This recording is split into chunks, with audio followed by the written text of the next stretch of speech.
હું અટલ બ્રિજ પર નીકળી રહ્યો હતો. આપણે જે ચકલી સર્કલ અને હેવમોરનું જે એક્ઝિટ છે એની વચ્ચેના ભાગમાં હતો.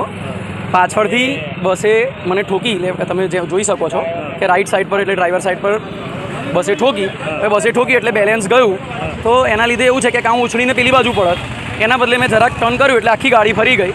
અને ફોર્ચ્યુનેટલી એવું છે કે ગાડી ફરી ગઈ ને પેલા ભાઈએ બ્રેક મારી લીધી, એટલે કોઈ જાનહાનિ નથી થઈ. ગાડીમાં સારું એવું નુકસાન થયું છે, નથી ડ્રાઈવરને વાગ્યું, નથી મને પણ કોઈ જરાક નાની અમથી ખરોચ, બાકી કશું જ નથી. એટલે એક સારી વસ્તુ છે કે કોઈને નુકસાન, કોઈને વાગ્યું નથી, કોઈ જાનહાનિ નથી, ગાડીમાં નુકસાન છે જે છે. હા, પાછળ જ અડી છે ના રહ્યું, રાઈટ સાઈડ પાછળથી આમ કઈને આમ બેંગ વાગ્યું. સાહેબ એ તો હવે એમને જ ખબર, એમની સાથે કોણ કોણ છે, શું છે શું નહીં. નુકસાન તો સાહેબ તમે જોઈ શકો છો, સારું એવું છે. હવે જોઈએ, એક્સિડન્ટ ક્લેમમાં મૂકવી પડશે ગાડી જે પ્રમાણે. એ પોલીસ બસ 100 નંબરમાં ફોન કર્યો છે હમણાં. ના, ગાડી નોર્મલ સ્પીડ હતી, કારણ કે હું બ્લાઇન્ડ સ્પોટ દેખાઈ નહીં ગાડી મારાથી. મારે ટર્ન લેવો હતો, મેં થોડી કંટ્રોલ કરી ગાડી નીકળી ગઈ, થોડી અડી ગઈ. ખાલી સાઈડ હતો, ટર્ન દબાવતો હતો, પણ ગાડી એકદમ બ્લાઇન્ડ સ્પોટ દેખાય નહીં મિરરમાં. બસની અંદર પેસેન્જરો હતા અને કંડક્ટર નથી આપતા. કંડક્ટર વગર તમે ગાડી ચલાવતા હતા? કોલેજમાં કંડક્ટર નથી આપતા, બસ જરૂર નથી. ભાઈ પટેલ. હા, ભાઈ પટેલ શું કોલેજમાં ચાલે છે? કોલેજમાં ચાલે છે?